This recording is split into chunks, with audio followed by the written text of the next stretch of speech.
Today's episode of the Bleav in Steelers show is brought to you by betonline.ag. The NFL regular season is less than 2 weeks away, and if you want to bet on any of the football action, betonline.ag is the place to do it.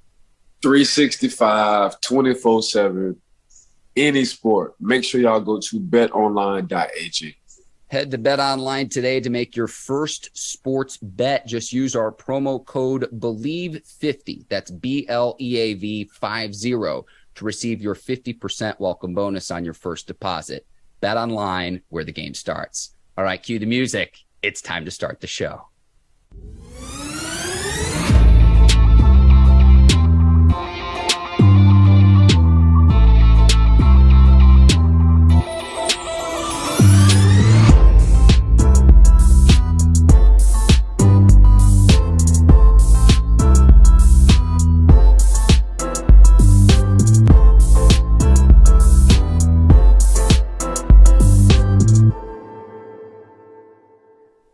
Welcome to the Bleav in Steelers show on the Bleav Network. I'm your host, Mark Bergin, joined as always by my guy, two-time Super Bowl champion and 12-year veteran of the Pittsburgh Steelers, number 24, Ike Taylor. IT, it's not every day we get to be graced with the presence of a legend. Absolutely psyched for today's guest here on the Bleav in Steelers show. Man, the one and only. Every time I hear his voice, I told him before we even started the show, every time I heard his voice, I feel like that I'm watching the NBA or an NFL game or NCAA, any sport. It's a legendary voice, which is rare. So that means he must be real good, and he's been doing it for a long time because it's a lot of people in the world. And when you can just, when you have a distinguished voice like that and you just recognize it ASAP, that's special. Yes, today's guest, Ian Eagle. He calls NBA, NFL, college basketball. Ian, is there anything you don't do? If you're willing to pay my fee, I'll pretty much do anything. It's a pretty simple equation in my world. So, Mr. Ian, is it true? Is your nickname Bird? Yeah. I've been the Bird for a long time. You get a lot of different permutations when your last name is Eagle. People think it's a made-up name. It is not. It is my given name. This is what my parents decided upon. And then when your first name's Ian, people assume it's Ian, but my parents named me after my father's mother, Ida, and there were limited options. They could have gone Ike. I could have easily been Ike Eagle. It doesn't roll off the tongue quite the same way, but you're looking at Ike, Isaac, Ivan, limited options. Hey, we both got eyes in that name. That's all that matters, so we great. 3 letters, baby. 3 letter. Hey, we the 3-letter crew. I'm close because I've got 4. I'm one character away. You don't count. Mark, you're out. Yeah. You're out, Mark. You're on your own, Mark. Ian, you've been calling NFL games for decades. Before the season, Ben Roethlisberger announcing his retirement. He's been the Steelers quarterback for 18 years. Just how strange is it going to be for you to be calling a game this season and Big Ben is not going to be under center? Yeah, it's weird. It's weird to even talk about it because he's been such a part of the fabric of this team, so closely associated with the organization, with the city, with championship level football. He'll be in the Hall of Fame, as we know, without question, and belongs there. So when that chapter closes, there's 2 ways to go. You can either get overwhelmed by the mystery of whatever the next chapter is going to look like, or you embrace it. And knowing Mike Tomlin and his approach to not just football, but life, Mike Tomlin says, bring it on. Let's go. Let's write the next chapter. And not intimidated by the fact that this is a transition and things are changing and there's something just very different about walking into Steeler camp now without Big Ben there. They addressed it. They got a veteran in Mitchell Trubisky, and obviously with Kenny Pickett, they believe they have the future. Now it's just a matter of sorting out how that's going to go.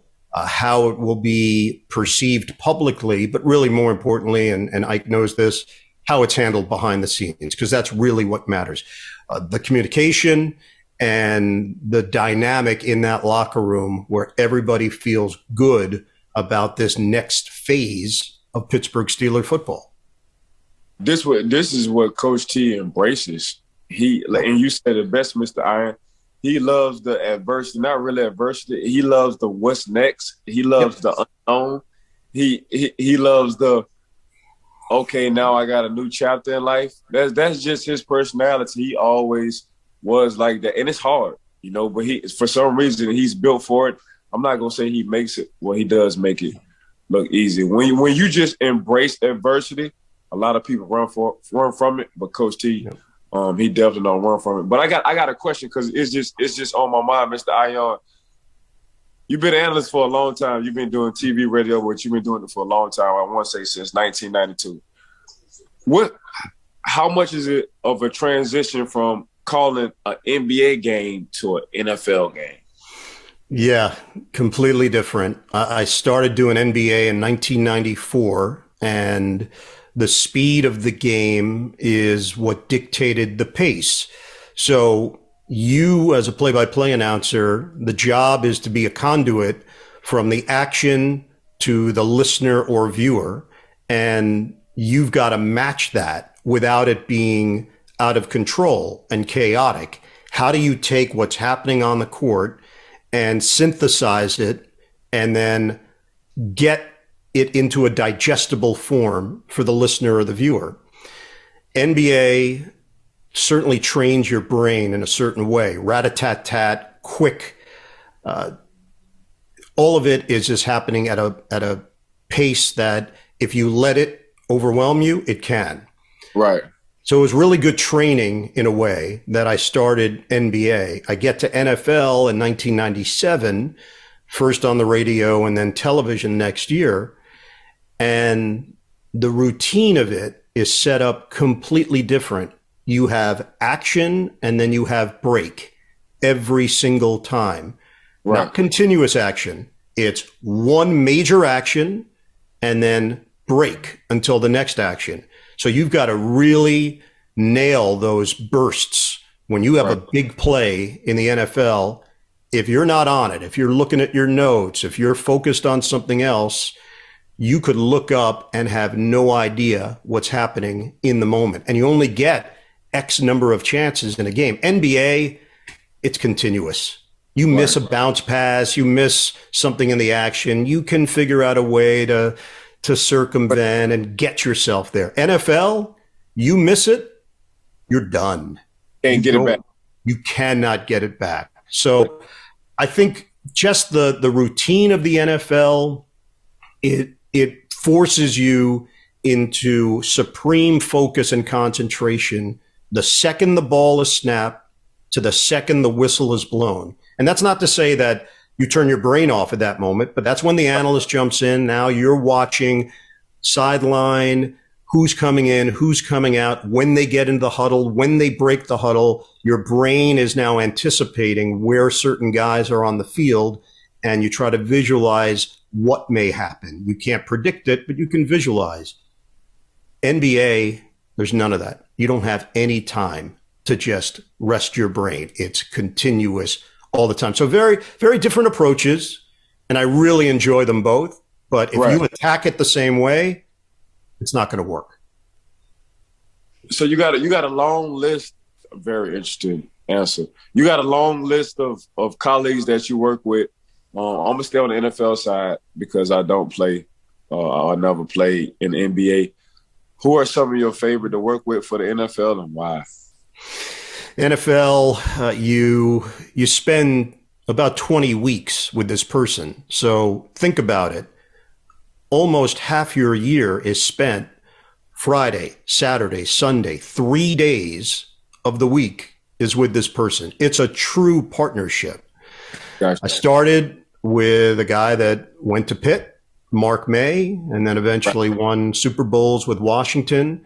And it was terrific to play off his expertise and the odd couple approach. He's 6'5". I'm not. Right. It's just right out of the gate, the visual of that. And we just made it work. We hit it off from day one. First game I did in the NFL on television was Peyton Manning's first game with the Indianapolis Colts. So Colts, Miami, Peyton Manning's debut. We walk into Indy. The first guy I meet with in a production meeting is Peyton Manning. First guy. He walks into the room. He says, "Hey, Ian, I'm Peyton Manning. Great to meet you." I'm like, "You know my name?" This guy is so meticulous. You just assume, oh, all right, well, every NFL player is going to be prepared like this. And you realize, no. This is Peyton Manning. It's not that way. Yeah. So that first game, we go to St. Elmo's, a famous steak joint in Indianapolis. And what they're known for is their shrimp cocktail sauce. So Mark May and I, when our production crew were having our first meal, and I like spicy. Right. I said, "Let's go. Bring it." I'd never had it. Let's go. They bring it. I take the first bite. Yeah, all right. I'm cool. Mark May takes the first bite. He has to leave the table. He's got to leave the table. Doesn't have enough water on the table to even quell what just happened to him. So that was the Friday night of our first game. And, it just sets a tone for a 3-year partnership. I worked then with Solomon Wilcots for 8 years. Yep. 8 years partnership. You get to know a human being very well. You spend 8 years, 20 weeks a year. And Solomon and I became really close friends, and there's a trust on the air.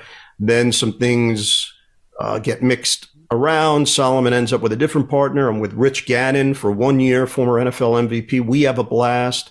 And then I get paired with Dan Fouts for 10 years. That doesn't happen normally in a network setting. And Dan and I become really, really close friends and confidants. And then Charles Davis enters the mix. Third year. Right. Charles is a pro's pro, about as nice a human being as you'll be around, as giving a partner as you'll be around. And it's a true team effort with our group. And Evan Washburn's our sideline reporter. And guys, we just have a blast. We have a lot of fun. We take it seriously, but we also recognize that you got to enjoy yourself while you do it. If you enjoy yourself, the hope is the audience feels that and you exude that joy week in and week out. When I call a game, I put everything I've got into it. I hope you can't please everybody in the world, but I hope that the people that watch know that this person has immersed themselves in this event and cares a lot about doing right by the audience. Your most memorable moment while calling a game in the NFL?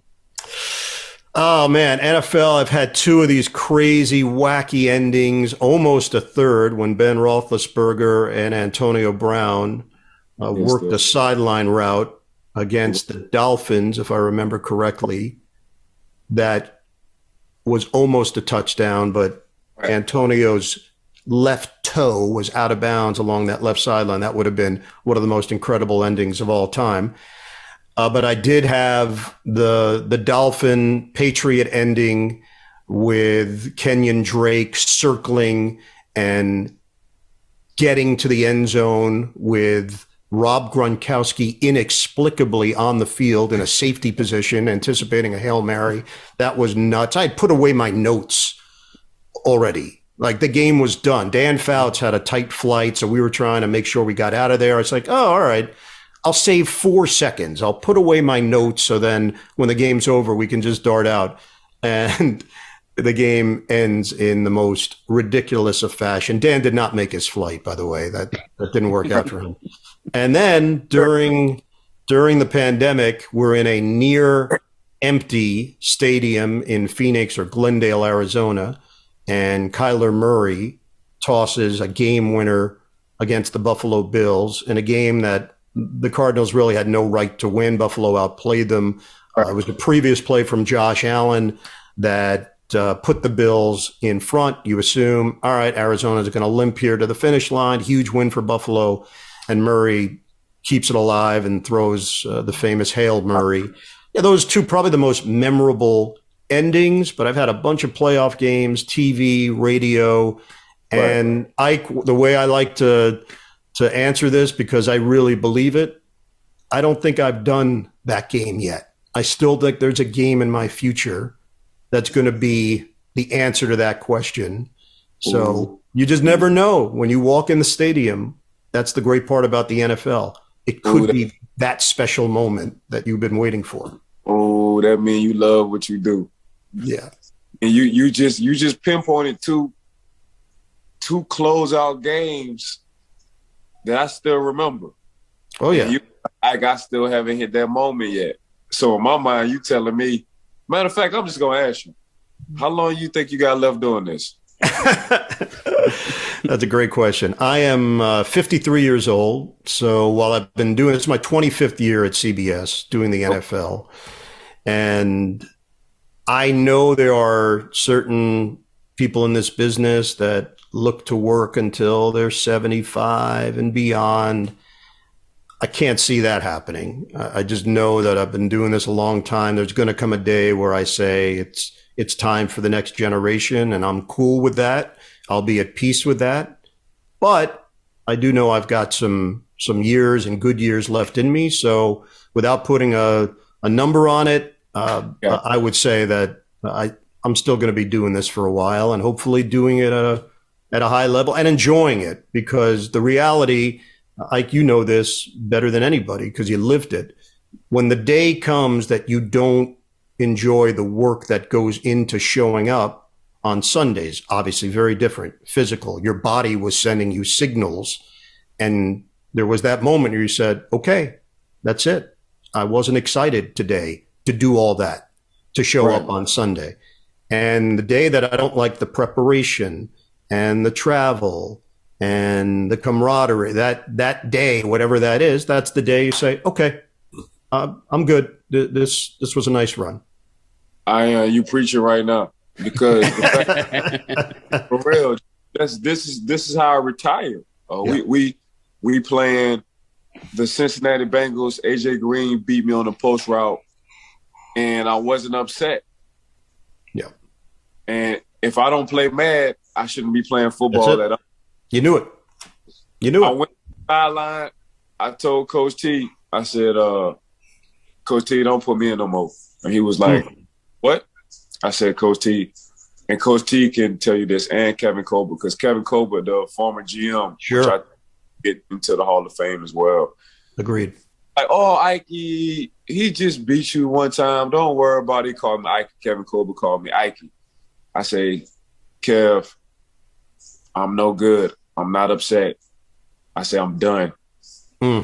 And Coach T and Kev asked me one more time, and this is coming from Kevin Colbert because I just saw him in training camp. Yep. Looked me in my eyes, and they said, oh, yeah, he's done. Yep. He's done. So I had to get beat for me to realize I lost the path.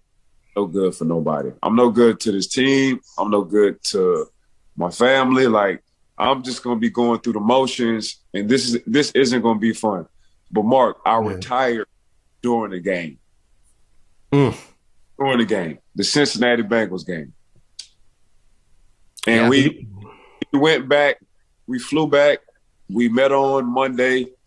I said, look, if y'all need to release me, y'all can release me. I would love to still be here because I was hurt. That's when I broke my forearm in the preseason. So, but I enjoyed the process of getting the younger guys prepared than me actually playing, but I didn't know at the time. So I sat in all the meetings with Coach LeBeau and the defensive staff. They asked me to help the young guys get ready for the games, and I love that preparation more than actually getting back on the field. My body said get back on the field. My mind said, all you know is football, hurry up. And I did, but then when I got on the field, I was like, this ain't it. So the fact, Mr. Ion, what you just said, that triggered exactly what happened. Once you know you. Well, Ike, let me steal a question you always ask our guests. Ian, you've been announcing since 1992. What motivates you to keep going? Well, first of all, that says a lot about Ike, the human being. the person and beyond just the competitor. For you to be so aware and in the moment, to know that, to literally be able to go back to the moment where you knew. Most people are not that hyper aware. They try to camouflage it. They try to figure out a way to justify and absolve themselves. And you went the other way. You said, nope, that's it. There's no more information that I need. I know everything that I need to know. And that says a lot about you as a person and a human being. For me, I think I go into this every year and I think to myself, this is all I ever dreamed of doing. This is not a cliche. I was 8 years old. My parents asked me what I wanted to do for a living in separate conversations. My father was a stand-up comedian. My mother was a singer. They were entertainers. It was not the normal life. I did not have a normal upbringing by any stretch. And they asked me what I wanted to do. And I told them I wanted to be a sportscaster. And my father said to me, well, that's what you'll do. No hesitation, no question of why would you want to do that? Absolute positive reinforcement in the moment. I tell my mother, what do you want to do? I said, I want to be a sportscaster. She says, great. Well, that's what you'll do. That's very empowering. When you're 8 years old and you're told by your parents that you can do what it is you said that you want to do, not the negative, not the no, come up with a backup plan. This is 1977. So this was not a normal answer for a kid. So I think back to that a lot, especially right around this time when the season is coming. I recognize how fortunate I am that I get to do this and I get to juggle NFL TV on Sundays, Thursday night football on the radio. And then once the NBA starts and college basketball starts, I'm running around and it's a full-time gig. It's a lot of moving pieces.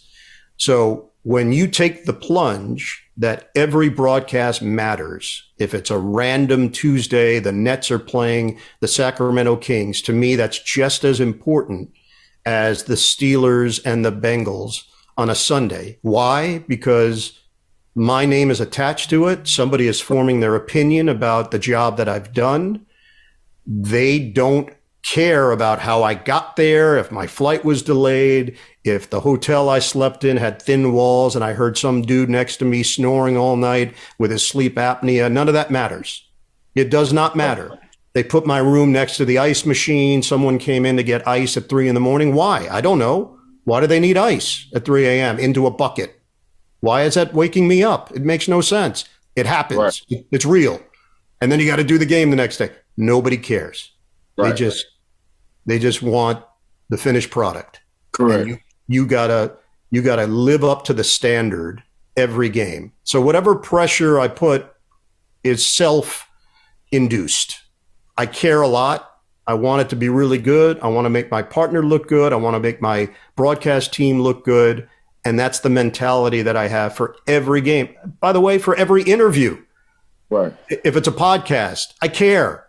You guys are taking the time to have me on. I'm not going to lay an egg. I want to be a good guest. I want to be interesting. That's got to be your focal point. If you're looking at any of these events as throwaways, then you're in the wrong business. Oh, man, you preaching today, man. God. I'm fired up this morning. I don't know about you, but like the hair standing up on my arm over here. I promise. Man, you got me just reflecting. I feel like I'm in church right now. For real, man. You just it's so when you're talking, it's powerful. It's strong. It's persuasive and like in a good way. Like, and then when you talk about your parents, it's just like, dang, they got it the time they answer you, because a lot of parents just don't get it, because I'm a parent, so I understand. So the fact that both of your parents on two different occasions, when you said you wanted to get into TV, and they said go for it. You like, dang, for real? So no rebuttal? Yeah. The only problem with it at the time is I had a terrible lisp as an 8-year-old. So when my father asked me, well, what do you want to do? And I said, I want to be a sportscaster. He said, okay, well, you'll do that, but you got to get rid of your lazy S. I said, what lazy F? I have no idea what you're talking. I had no idea. So he had a tape recorder. I taped myself. He said, read this. And then I listened back. I was like, oh my God, what the hell is going on? So it took about 2 weeks. I just did it on my own, exercise after exercise after exercise. And after 2 weeks, the S was corrected. So yes, it was a good conversation, but I had to get some stuff sorted out, or I'm not sure this whole thing would have worked out for me. Fortunately, we did it. You're getting your reps in well before you got to Syracuse, then, is what it sounds like. Or Syracuse. That wouldn't have sounded as good. I needed to address some of my stuff. Yes, sir. The last time we had you on, Ian, you mentioned how before games you meet with the teams. You mentioned meeting Dan Rooney and a sweaty Bill Cowher who would come in after playing racquetball. Yes. Is there ever like a pregame meeting, whether it's the Steelers or another team, that was most memorable in your career? Well, I'm not just tossing out hyperbole here. I have obviously met with everybody other than the new head coaches this year. You name a head coach since 1998, I've met with them. So some are 1 meeting, 2 meetings, if it's NFC based, and I don't see that team as often, but I've met with everybody. And Mike Tomlin is the best guy in these meetings. And I'll give you a few reasons why. He's transparent. There's not a question out there that you can't ask him. There are other coaches that you know going in, I don't think I can go there because if I do, it's going to set a tone for the rest of the meeting. Mike Tomlin will tell you, you ask me anything, I'm going to give you the answer I need to give, but you can ask. So the basic premise, Chuck Daly years ago, I've done net games for a long time. Chuck Daly was the head coach of the Nets. And I had to interview him for something, and it was not an easy topic. Derek Coleman, there was an issue. And before the interview, I said to Chuck, hey, look, I got to ask you about this. And he said, you can ask whatever you want. He said, there are no tough questions, only tough answers. And it always stuck with me. He's so right. It's based on the person that has to deal with the questions and how they want to deal with it. Mike Tomlin deals with your questions because he's straightforward and transparent. And then the reality is just what he brings. Ike knows better than anybody. Positivity, walks into that meeting room, upbeat, walks into the meeting room, curious about you, what's going on with you. Not many coaches care. He actually cares. He asks questions. This is just not the norm. So production meetings are what they are. Some of them are often pretty standard, and you look at your yellow pad at the end of it, you say, there's not a whole lot that I can use on the air. Right. But fortunately, when you get the Pittsburgh Steelers, you're going to get the real deal, and you're going to get a feel for the team because the head coach, his comportment is such that he's willing to share, and he's willing to treat you like a professional. That's interesting, Coach T. You know this as well. Coach T just different. Yep. Like in a good way. Like yep. He just make it easy. As much as going on around him being a head coach, I call him a CEO as well of the Pittsburgh Steelers, because you got to be in charge of a lot of moving parts, including, his staff on the coaching part and players that's going to play for him in the organization. He just make it fun and easy. And a lot of coaches just don't get that part. my personal opinion. You know what I'm saying? That's why that's why a lot of guys, they don't want to leave Pittsburgh because of Coach T. Like, they'll rather stay for a couple of dollars less because they already know, just hearing it from other guys coming from other teams, Coach T. Just ask Miles Jack, for instance. Like, Miles, like, man, Coach T's just fun to work with. Like, you know what I'm saying? You got Devin Bush, who's coming off or his contract is coming up. Coach T has been so transparent to him on what's going on with that situation. But he don't want to leave. You know, it's just Coach T just, I mean, I remember when Coach Cowell stepped down and he said he was done coaching, and I saw 4-1-2, 4-3-2. That's the facility. It starts with a, right? I picked up the phone. I said, Coach T. He was like, how you know this me? I said, Coach T, nobody called me at 6:30 in the evening. Like, I just had a feeling that was you. Congratulations, new job, blase. And Coach T hit me with the, hey, you ready to roll? And win some Super Bowls. And I was like, and I just came from Coach Tom Shaw for my second workout. I wanted to go work out again after I got on with Coach T. But like you say, Ion, he just make it so easy. Yeah. You know, to be at work. There's a lot of people at work and they don't want to be there. Coach T make it so fun and exciting and easy to actually can't wait to go to work.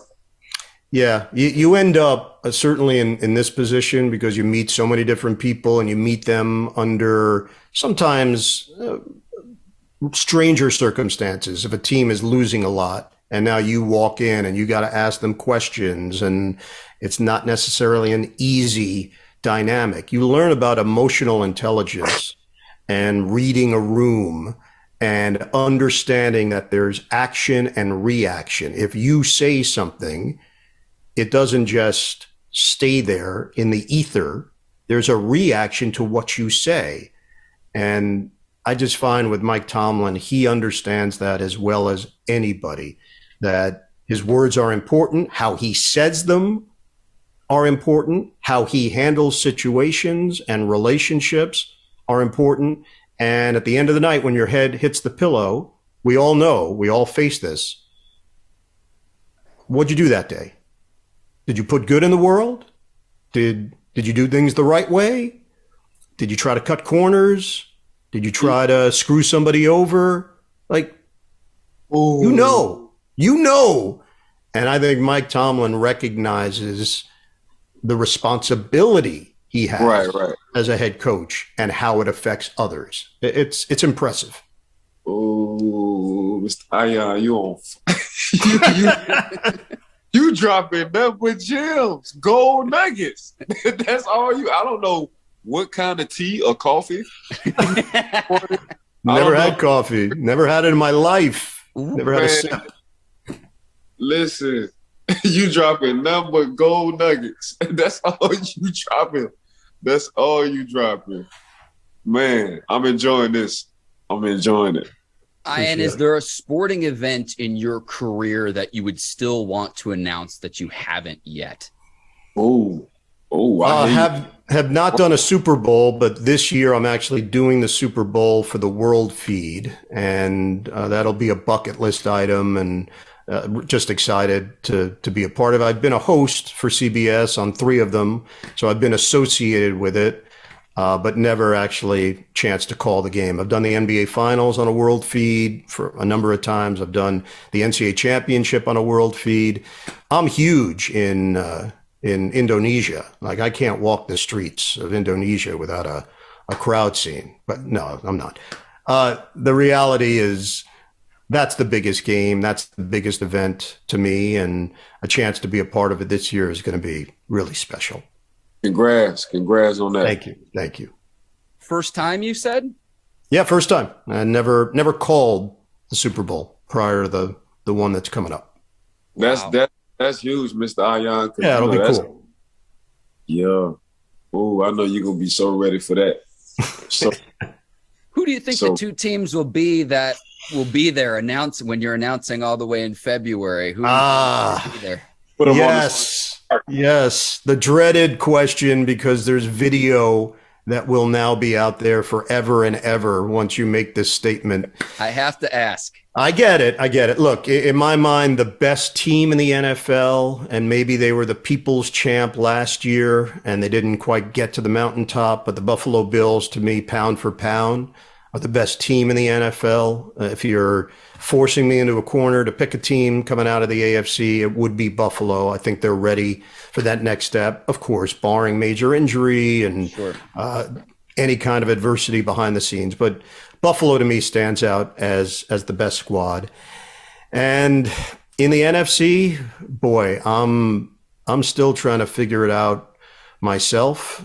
Things are still a bit wide open. Teams that I would be ready to jump on the bandwagon have question marks. Green Bay, wide receiving core. Tampa Bay, injury after injury. Tom Brady, can he do it again? San Francisco, the quarterback transition. How does the team handle it? Do they go back to the well if it doesn't go well after the Garoppolo announcement came through? Dallas, the big moment. Can they actually take the big moment and turn it into a run? These are all legitimate burning questions in the NFC. New Orleans, the post-Sean Payton era, post-Drew Brees year 2. Is Jameis Winston, who works his butt off, is he ready? Is he mature? Is he prepared to take this team and raise the level? A lot of stuff out of the NFC that is still unanswered to me. So I'm not copping out. I really just don't have a feel. I don't have a pick yet as to who's going to emerge there. He hit us with a Coach T answer. Say a lot of good things, and then people jot it down, and then they look up and say, wait, he didn't answer the question, though. All right, but we like him. You answered it. You answered it. I'll go on record with you. Bills over the Bucks is what my pick is. Ike, if you want to go on record too, that's what I got, and it'll probably look foolish months from now, but that's my prediction. I'll latch on with you. I'm cool with jumping on the bandwagon. No problem. You know, I got to stay out of that one. Yeah. I get it. All right. All right, guys. Yes. Ian, thank you so much for your time. And I would encourage our listeners and viewers to find your burner account on Twitter. And good luck. Not going to happen. Hey, thanks for coming on the show. You was dropping gems today. I appreciate it. You got it, guys. Love talking to you. I know it's going to be an interesting season. And I'll be there week 1, Pittsburgh at Cincinnati. And then I'll be there week 2 at Pittsburgh, New England taking on the Steelers. So I'm going to have a pretty good feel for this squad through the first 2 weeks. And we know that the NFL offseason, everybody celebrates because they feel like there's optimism, but the proof is in the pudding. And week 1 is one of those real fun times in the NFL because opinions change dramatically and sometimes unfairly. But we get to see it for real, and I couldn't be more happy about it. Appreciate you for coming on the show. Thank you. Ian Eagle, thanks for the time. See ya.